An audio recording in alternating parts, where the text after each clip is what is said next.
যাচ্ছেন একাধিক মানুষের উপচে পড়া ভিড়, এই পপুলারিটিটা 26 নির্বাচনের আগে এই জনপ্রিয়তা কেন?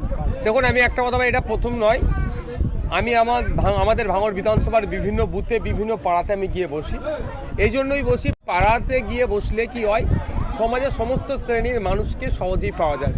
হয়তো আমার এমএলএ কার্যালয় আছে, অনেকে মানুষ যায়, তাদের অভাব অভিযোগের কথা বলে, আমি না থাকলেও সেগুলো শোনা হয় এবং সুরাহা করা হয়।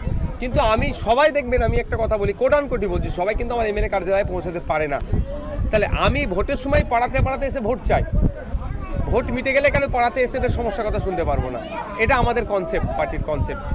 তো পার্টির কনসেপ্ট আমাদের কনসেপ্ট, তাই আমরা পাড়াতে চলে আসি। দেখুন, একটা পাড়াতে 500-700 মানুষ আছে, দেখুন 500-700 মানুষের মধ্যে 400-500 মানুষের সাথে আমরা সহজে অ্যাক্সেস হয়ে যাই। তারা আসে, আমাদের কথা শুনে বা আমাদেরকে কোশ্চেন করে। এই যে সুযোগটা দেওয়ার জন্য আসি। আর এটা আমি যখন ডে 1 থেকে শুরু করেছি, আমাদের আমরা নাম দিচ্ছি হ্যাশট্যাগ দিয়ে পিপল, এমএলএ ফর পিপল,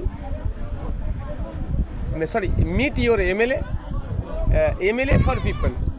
এই আমরা হ্যাশট্যাগ দিয়ে চালাচ্ছি। যখন আমরা শুরু করছি সেই ধরনের মানুষের সাড়া, আর আজকের দিনও এই মানুষের সাড়া। তখন এটা তো সাধারণ মানুষ বুঝতে পারছে। ভাঙড়ের মানুষকে আপনি জিজ্ঞাসা করুন যে এদের যে বিগত দিনে, আমি কারো বদনাম করছি না, সারা রাজ্যের মানুষ দেখুন ভোটের সময় সবাইকে দেখা যায়, ভোট মিটে গেলে আর দেখতে পাওয়া যায় না। কিন্তু আমি কন্টিনিউ 5 বছর, দেখুন আমার 4 বছর থেকে কন্টিনিউ আমি মানুষের সাথে বসছি। এটা আমাদের এবার মানুষ স্বতঃস্ফূর্তভাবে আসে আমাদের এগুলোতে। শেষ হওয়ার সাথে সাথে যদি মনে হয় যে এমএলএ লাইনের টাকাটা সব খরচ করতে পারেনি, যে টাকা বাকি থাকবে সেই ক্যাশ টাকা এখানকার মানুষের জন্য আমি উৎসর্গ করে যাবো, আমার বাড়ি থেকে নিয়ে এসে দিয়ে দেবো। অর্থাৎ 3 কোটি এখন বেড়ে 3.5 কোটি হচ্ছে। ধরুন আমি 1 কোটি খরচ করলাম, তাহলে 2.5 কোটি তো বাকি গেল। আপনাদের এখানে কথা দিয়ে যাচ্ছে, ওই 2.5 কোটি টাকা সরকার না দিলেও আমি আমার ঘর থেকে নিয়ে এসে আপনাদেরকে দিয়ে যাবো, ভাঙড়ের মানুষকে। এই বলেছি কালকে চর্চা হবে, চর্চা করার তো কিছু জিনিসও দিতে হবে।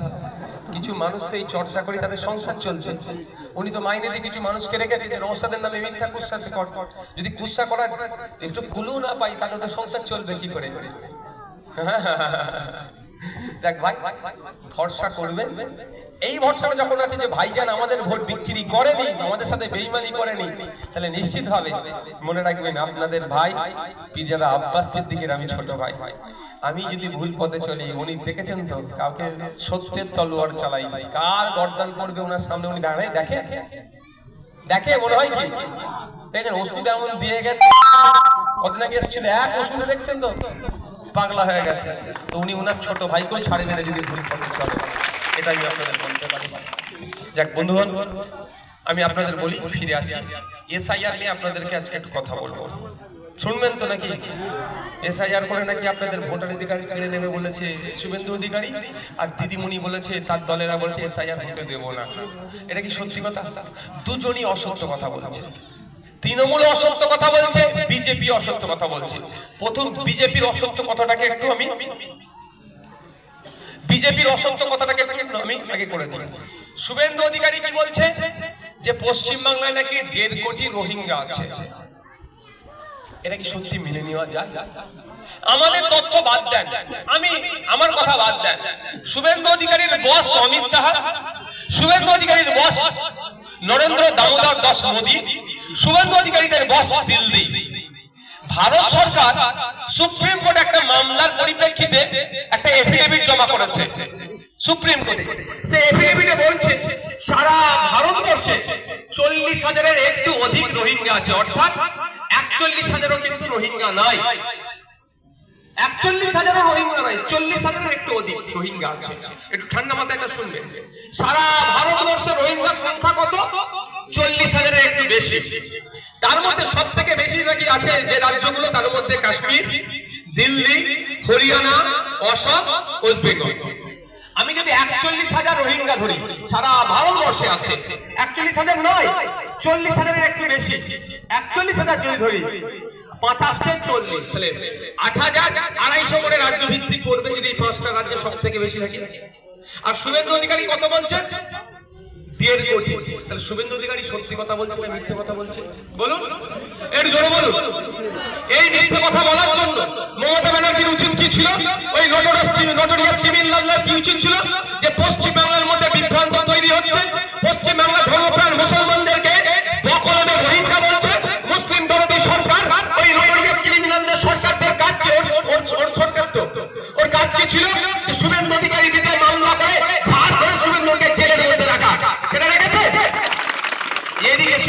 সরকারই বলে বেড়াচ্ছে নাকি 1.5 কোটি রোহিঙ্গা আছে, কিন্তু তথ্য কি বলছে সারা ভারতবর্ষে 40,000-এর একটু বেশি, অর্থাৎ খুব বেশি হলে 41,000।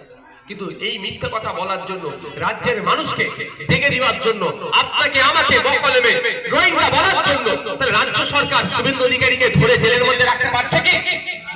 উল্টা দিকে কি হচ্ছে, মাত্র বিজেপি সরকার যাকে জ্যোতিবাবু বড় বলেছে, যাদেরকে কেন্দ্রের সরকার, তার বিরুদ্ধে যখন আমরা রাস্তায় নেমে গণতান্ত্রিক পক্ষে আন্দোলন করছি, আমাদেরকে ধরে জেলের মধ্যে রাখছে, তাহলে বিজেপিকে কে সহযোগিতা করছে ভাই?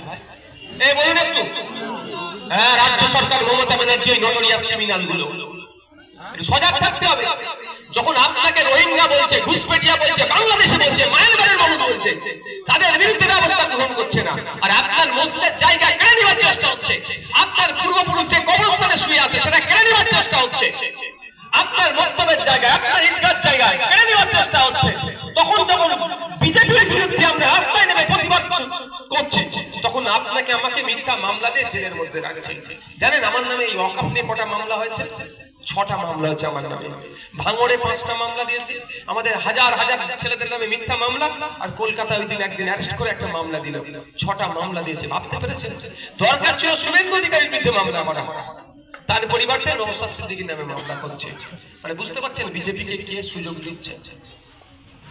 তাহলে একটা জিনিস প্রমাণ হলো যে শুভেন্দু অধিকারীরা মিথ্যা কথা বলছে, 1.5 কোটি রোহিঙ্গার গল্প শোনাচ্ছে।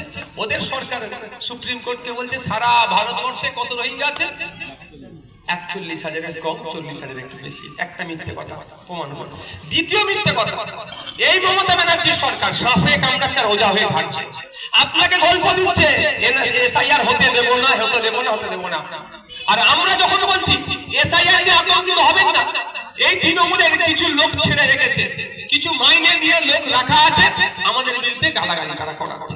কিন্তু আপনি বলুন, একটা উদাহরণ দিচ্ছি, এটা আমরেশ্বর ফুলপাড়া, আমরেশ্বর মোল্লাপাড়া, এখন খবর এসেছে নয়, খবর আসছে বাঘ এসেছে, এইখানে একটা বাঘ এসে গেছে, বাঘ এসে গেছে। আর তৃণমূল বলছে বাঘ এসে গেছে, চল ঘরে ঢুকে যা, ঘরে যে দরজা দিয়ে দে। আর বিজেপি বলছে আমি বাঘ নিয়ে এসেছি মোল্লাপাড়ার মা বাপেদেরকে খাওয়ানোর জন্য। শুভেন্দু অধিকারী বলছে এসআইআর করে 1.5 কোটি রোহিঙ্গার নাম বাদ পড়বে, খাবে। আর তৃণমূল কি বলছে? এসআইআর হতে দেব না। তৃণমূল কি বলছে? এসআইআর হতে দেব না। ভালো কথা, শুনতে ভালো লাগছে, ঠান্ডা মাথায় শুনবেন। বাবুরা একটু ঠান্ডা মাথায় শুনবেন আমি কিটা বলছি, কোনটা কি বোঝাতে চাইছি। বাঘ এসে গেছে, আপনি আমি ঘরে যে ঢুকে গেলাম, দরজা টরজা দিয়ে বসে থাকলাম। কতদিন দরজা দিয়ে বসে থাকবেন বাবু বলে? কতদিন দরজা দিয়ে বসে থাকবেন? না খেতে দিতে ঘর থেকে বাইরে বললে তো বাঘ খেয়ে নেবে বলছে, আপনাকে ভয় দেখিয়ে দিয়েছে, আপনি যে দরজা দিয়ে দিয়েছেন।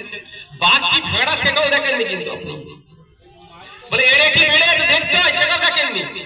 বাঘ এসছে কি শিয়াল এসছে দেখেননি, বলেছে বাঘ এসছে, ঢুকে যে দরজা দিয়ে দিয়েছে। তাও আমি বলছি বাঘই এসছে। দরজা দিয়ে দিলে কি সমাধান হবে? একে তৃণমূল বলছে তোরা ঢুকে যা, আমি দেখছি। তাহলে তৃণমূলের কাজ